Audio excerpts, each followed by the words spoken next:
Good evening, Zimbabwe. You are listening to Studio 7 Live Talk, Women's Roundtable. We are coming to you live from the Voice of America in Washington this Thursday, September the 7th, 2023. I am your host, Sithandekile Mhlanga.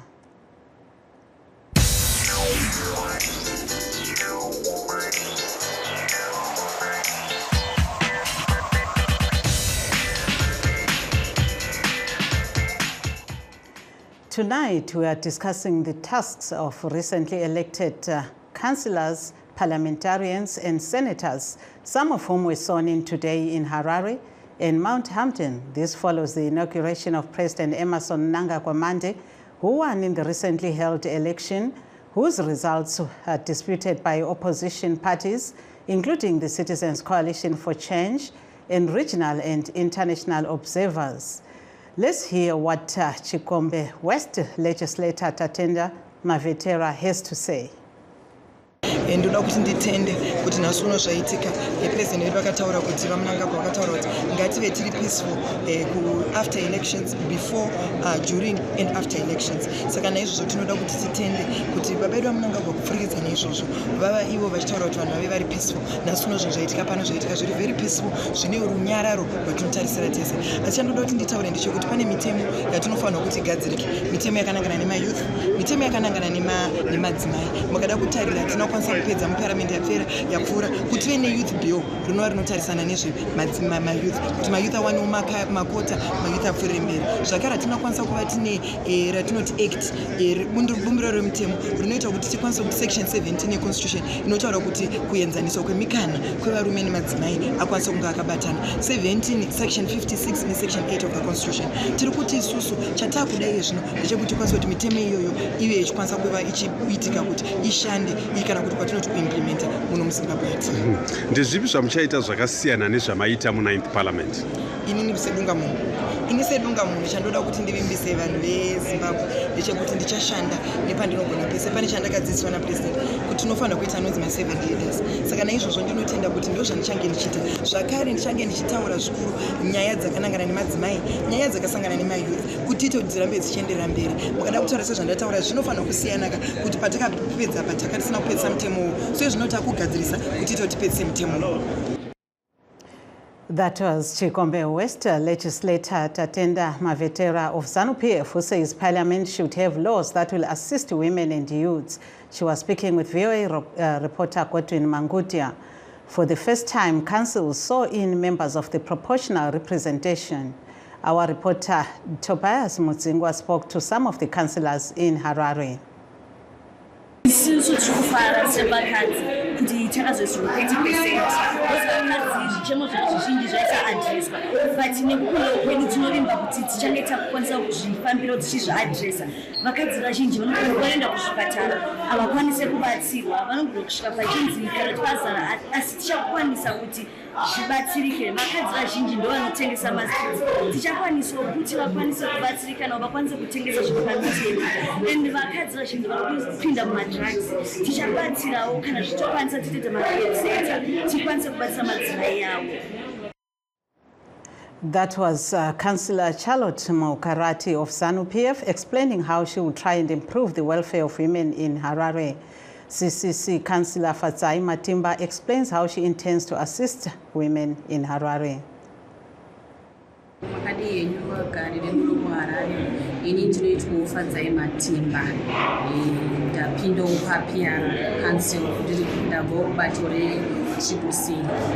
Muri kunzwa sei kuti semunhu wechidzimai makwanisa kunge muchipinda mukanzuru, uye tingati ndezvipi zvamunoti zviri kunyanya kunetsa madzimai zvamuchada kuti kanzuru inge ichigadzirisa? Maita basa ndiri kunzwa kufara kuti ndapindawo mukanzuru. Zvakawanda zvatichagadzirisa sekusi tichaedzawo kuti madzimai awane access kuzvinhu zvakawanda zvakaita sehealth, zvakaita sekuti vakwanise kuwana pekutengesera pakanaka. Ndozvo zvinhu zvatichatarisa kuti kukwanisa kuresolva ishu zvakaita seiwayo muno muHarare. Tichaitawo kuti vawanewo access yekuti vamwe vasikwanisa kuenda kuchikoro vakwanise kuenda kuchikoro. saka ndokunzwa kufara kuti ndapinda semudzimai tichasimudzirawo madzimai nemamwe mayuthi. Kana tapinda mukanzuru kudai so kune here kuti ndiri mudzimai saka ndichasapota madzimai etriple C, ndiri mudzimai ndichasapota madzimai ezanu kana kuti eUNC kana kuti emamwe mapato kana kuti muri kunomirira vose? Mongo ndichanomiririra madzimai ose, hazvinei nekuti uri kubato ripi kana kuti ripi, regardless kuti mudzimai wekutriple C kana kuti wekuzanu, tichabatsira madzimai ese kuti awane access zvakafanira. That was CCC Councillor Fatsai Matimba also speaking on how she intends to help women in her Ward 7. And Ward 7 Mount Pleasant Councillor Rosemary Muronda explains issues she will advocate for in her ward and the city in general. Rosemary Muronda, Ward 7 Mount Pleasant Councillor. Nasirangarizwa guru ratatanga basa ratachiteka our oath of office and tikutarisira kushanda zvakanaka tichienderesa basa redu mberi izvo zvichaita kutiwo nyika yedu yeZimbabwe iite zvakanaka. Tine maissues atinoda kugadzirisa ayo matambudziko akasangana nemaresidents edu kubvira kumaconstituents kwatachigara, like challenge yatatinayo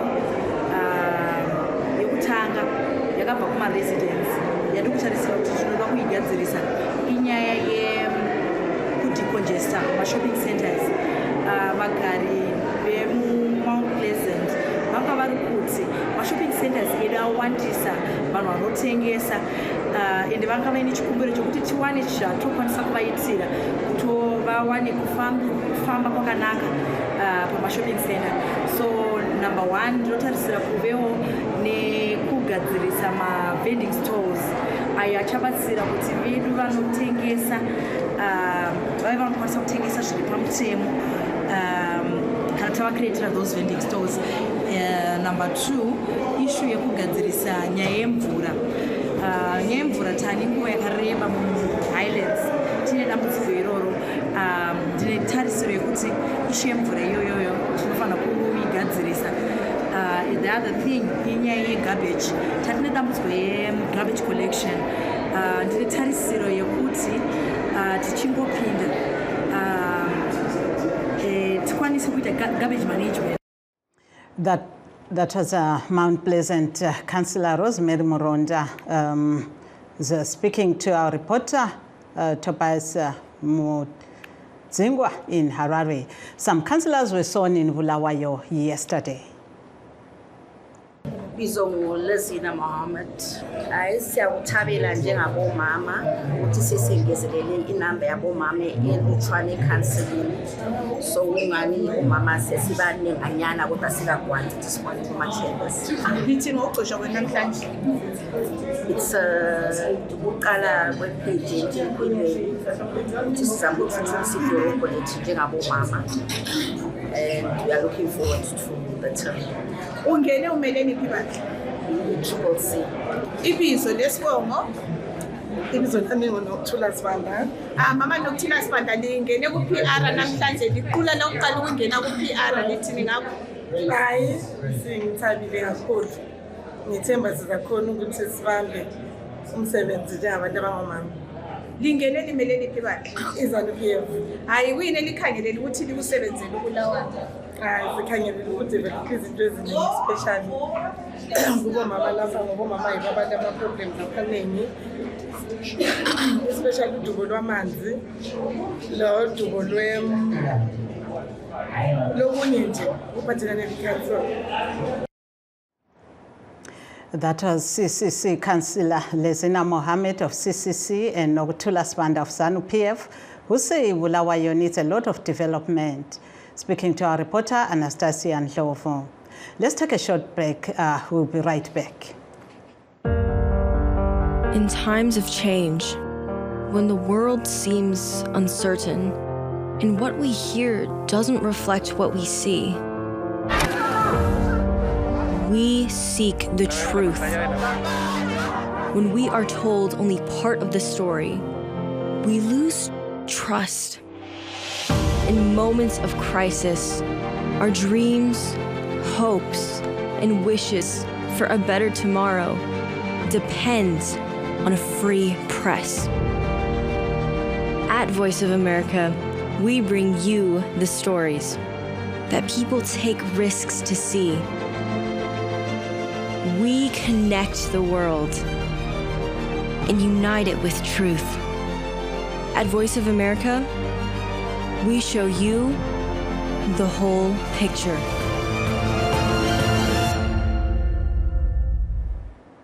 For those just joining us, this is LiveTalk, the Women's Roundtable, coming to you live from the Studio 7 at the Voice of America in Washington. We are discussing aims of the newly elected councillors, members of parliament and senators, and what their communities expect from them. Now, to discuss the topic in depth, we are joined by our first guest, Patricia Chabalala, Deputy Chairperson of the Bulawayo Progressive Residents Association. Yebo ke siyakwamukela kuhlelo. Yebo ke siyabona ukuthi sebegcotshiwe okhansela labo senator labo lamalungu edale leParliament nje ungathini ngalokho singakhangelela ukuthi hayi sokuzaba lenguquko ezigabeni. Ngiyabona kakhulu mntanami ukuqala ngibachaya ihlombe bonke omama abangenile udala leParliament labangene ku-local government ngishikhambekazana amhlophe amakhulu ngokukhangela kwami omama abangenile ngomama balobungcwethi abafundisiweyo sibafundisile sabakhuluma njengabantwana bethu base sibafaka ukuthi bangene ukuthi bazosebenzela balethe inguqulo yobulawayo kakhulu sibakhuthaza futhi ukuthi bazazi inhlupho zabo Bulawayo sibakhuthaza futhi ukuthi babambane basebenzele ndawonye bengabandlululani ukuze uBulawayo aqhubekele phambili ngoba sikhangelele ukuthi sizohlupha olukhulu labantu yiyo indaba enkulu ekumele baqalise ukuthi bayibambe omama bathwele nzima ngamanzi bayadlwengulwa abantwana ngamankazana bayadlwengulwa besiyadinga amanzi ngenxa bengena esikhathini bathwala nzima okusokubalethele imikhuhlane engaphiliyo emzimbeni yabo so sikhangelele ukuthi bonke omama laba abangenile bazasilela ukuthi indaba yamanzi ilungiswe lokuhlanzeka kwakoBulawayo uBulawayo uvadlalile ufike ungcolile umgwaqo kuthiwa imigodi kuphela ngama-potholes bathi ngama-dish nasingeni so sikhangelele ukuthi babenanzelele lokhu ukuthi bazasilela ngokuhlanzeka kwaBulawayo ahlanjululwe lasezibhedlela lapha kuma-clinics ethu siyakhangelela ukuthi bakhangele kakhulu ukuthi bengenzani ngabani baphumelayo ngoba sebebonile bayazi ukuthi amanesi malutshwana istaff isilutshwana okubethela ukuthi abantu bengaphatheki lapha esibhedlela babe lamalongikizi bahlale ilanga lonke esibhedlela azathi ukuqankhaya konakele ngenye indaba esifuna ukuthi bayikhangele kakhulu njengabomama abangenileyo yebo kanti lawo amajaha angenileyo siyafisa ukuthi abe njalo babambane basebenzela labomama abandawonye incediswane ukuthi intuthuko yakoBulawayo iyiyeke wonke lokho kukhathazela bamusebenzele ndawonye ukuze uBulawayo abuye kabe nguBulawayo wakudala esimaziyo ngibathembile ukuthi bazasilethela lokho i-service delivery ibe khona. Yebo kuyezwakala kodwa singabona kusiba lenguquko yini ubona ingani kuzaba ngumthwalo olula lowo ngoba siyananzelela ukuthi abanengi khona beqalisa ukungena umsebenzi ayisibo labana esingathi bale experience ngesilungu bayangena njalo bazayenelisa yini ngoba kunengi imvumo ivela kuhulumeni.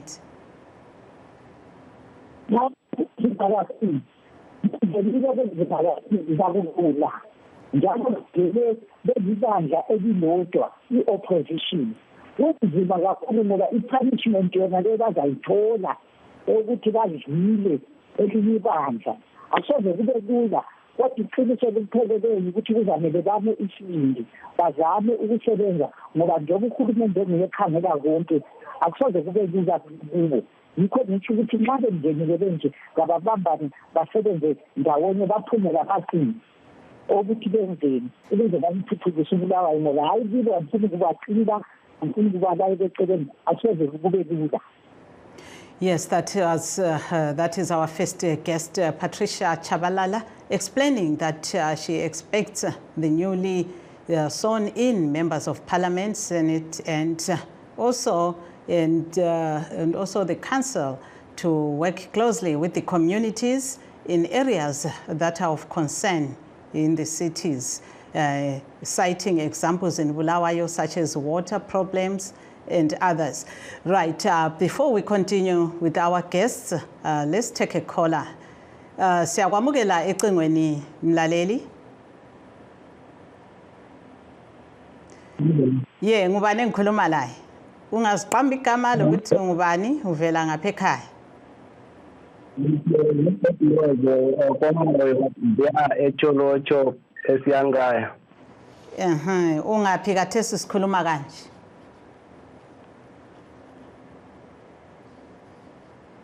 Yebo, ukhuluma ungaphi kathesi?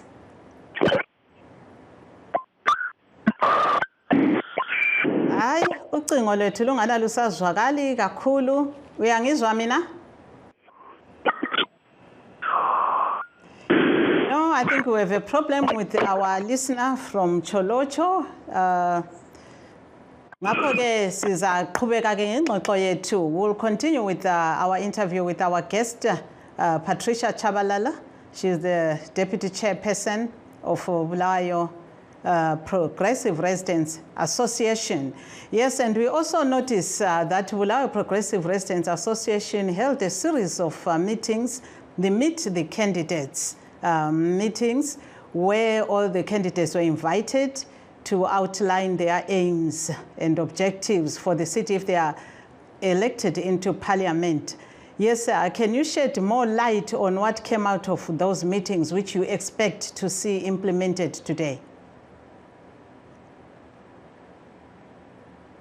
Yes.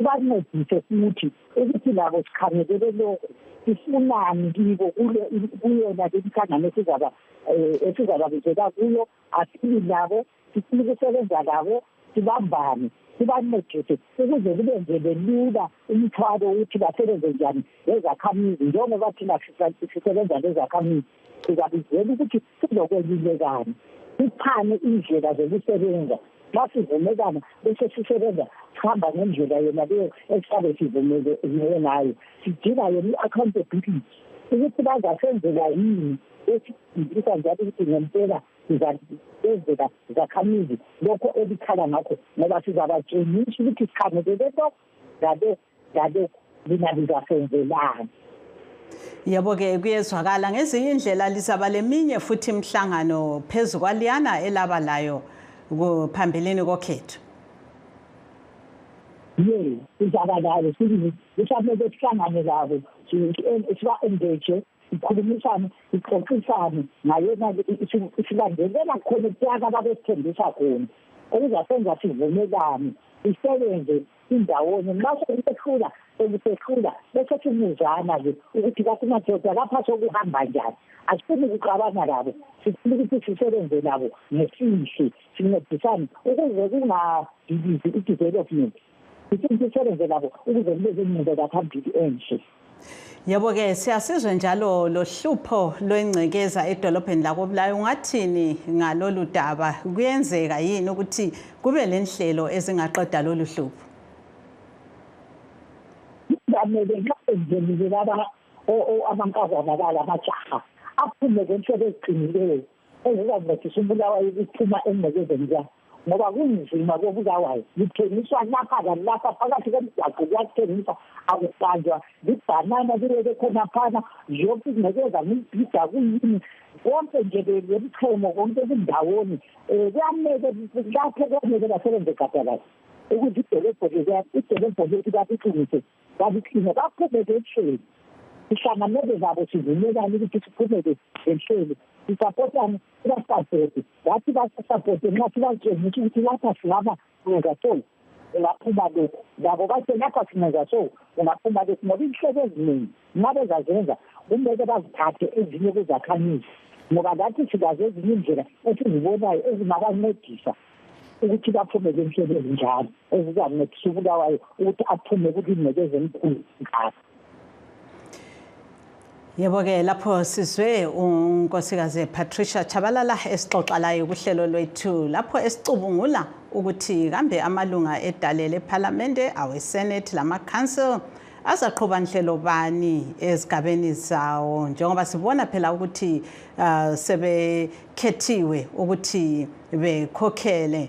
And one of the issues that keep coming up in most urban councils especially is the issue of water shortage, that the young girls especially have to go and fetch water in boreholes, and this exposes them to dangers associated with working at night. Sometimes they face abuse, and there's also the issue of dirt in the cities, because some vendors, especially in Bulawayo, there are some illegal ones who do not want to vacate those premises despite the council saying they shouldn't be operating there. So she's hoping that the newly sworn-in councillors will clean up the town. And one of the interesting points that's coming up is that the residents' associations, some of them held meetings with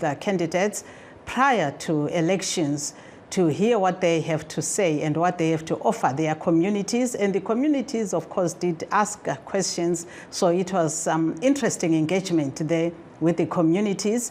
And now we understand there will be more meetings with those who have been elected to say how they intend to implement those promises which they made in the city. But of course, there is the local government to deal with, because most of the programs have to be approved from the top by the local government. Yes, okay, sesiphenduka kuwe ke nkosikazi Chabalala, kodwa liyathokoza yini ngenani labesifazana abakhethiweyo? We noticed that for the first time the councils saw in members of the proportional representation, most of them women. In fact, women were sworn in who were not elected. I can give an example. With Bulawayo, there were 38 councillors, but we know that there are only 29 wards, meaning that the 9 were strictly females. Is this a good idea to increase the number of women who participate in politics, who participate in councils?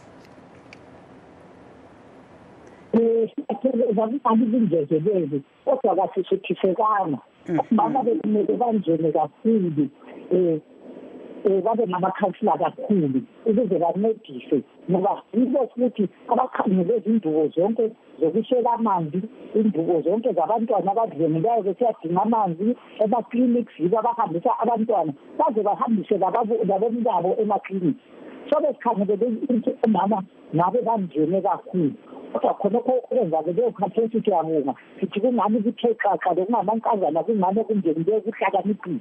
So sikhangelele ukuthi nxa kuzahamba kuleyami iminyaka ngedlule emhlanu yabomama bethu sebefundile ukuthi kumele bangene bayazisebenzele ekhansilini ngoba kulamunye umuntu ongabancedisa ngaphandle bokuthi bazimele bona bafakane ezikhundleni. Enye into abasayishota engakaba meli muhle ngondeni ngabe shasilela ukuthi kabafakani bathi fakani ubaba lona yikho futhi okubayileyo phathesi baba bangitshwana ekhaya ku-local government. Yes, we see that she's our guest, Patricia Chabalala, is saying it's a good idea to have the proportional representation because it has boosted the number of women in the councils, and they are the ones who usually face most of the problems which are needed, which need rectification. So if they are the ones who can rectify those problems, then it is the best that a woman be the councillor. But we also hear other people saying the proportional representation somehow belittles women as if they cannot just be elected on merit, but have to be appointed. Uyavumelana lakho lokho yini Nkosikazi Chabalala ukuthi hayi abesifazana khona nokho ukuthi proportional representation kuyabalulaza ingani bona sibo bantu abangavotelwa ngenxa yekhono labo? Ngivumelani ngayo. Angikuthandi ukuthi bafakwe kuthiwe nje bafakwa, ngithanda ukuthi bangene sisebenzekane labo sibancedise bangene omama ukuyabe kumele bangene laphandle ukuze bawazi amandla ukuze basebenze ngokuqinileyo ngoba nxa kuthiwa sinabe-proportional kuyabalulaza. Mina ngithanda ukuthi ngabe bangena bevotele ukwazi ukuthi singomama siyahlela ukuthi madoda azivote sifuna ukungenisa omama abangaka njalo senelisa ukubangenisa omama labo ngoba hayi lokho kufakwa abantu befakwa mina akungenzi angeke ngasiqasha kangako ngoba nje benyabe ngimuntu ongenisiweyo ngingazi njengelanga ngamandla ami ngoba okukhulu ukuthi ungene ngamandla akho ukuze uyowagenisa usuphakathi khonapho eyabungene khona. Yeboke, and besides proportional representation, we see that as much as most people are talking about women and young girls, we see that there's also a problem facing young men, most of whom are taking to drugs, and you have been engaged in some programs to solve the problem. Yes, what do you think can also be done for the younger generation, not just girls?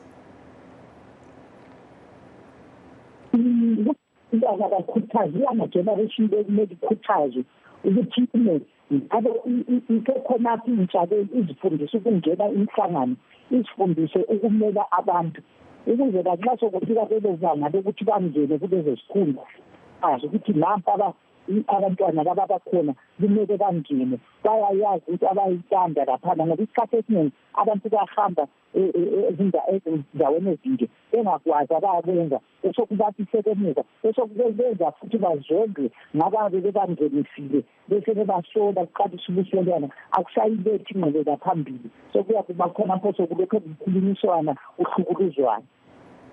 Yes, and we heard most of the councillors who were sworn in today under the proportional representation and some yesterday in Bulawayo saying that they will indeed spearhead programs to uplift the lives of young girls and women. Sibazwile bekuthembisa lokho Nkosikazi Chabalala. Ubone ngani kuzabalula yini sesibuyela futhi embuzweni lwana. Ngelokho sowakubonayo wena nxa usebenza la majaha lawa athatha izidakamizwa athatha insangu lokunye ungathini kuzabalula yini ukuthi bengene endleleni? Indaba ezidakamizwa iyehlula yiyo beyayihlatsheka ukuthi nasi indaba isihlula amadoda izafuna abaqinileyo ngoba ingafuna ukuthi indaba beyibona babe yibo abazatshaya i-advocacy enkulu bekhulumisana bekhulumeni ukuthi laba abantu abathengisela abantwana izidakamizwa bafake emthethweni babotshwe njalo ungakhangela into enkulu ukuthi izakhamizi yizo ezithengisa izidakamizwa omama kakhulu okuletha uhlupho kuzabalethe uhlupho ngoba bazabe kumele bakhulume iqiniso. Yebo-ke sesiza kubamba umlomo lapha kodwa sithabile kakhulu ukuthi ube ngumhlonitshwa wethu lamuhla. Thank you to our guest Patricia Chabalala. We have come to the end of our show. We'd like to meet again tomorrow at 8 o'clock p.m. Enjoy the rest of your evening. I'm Sithandegile Mhlanga here in Washington.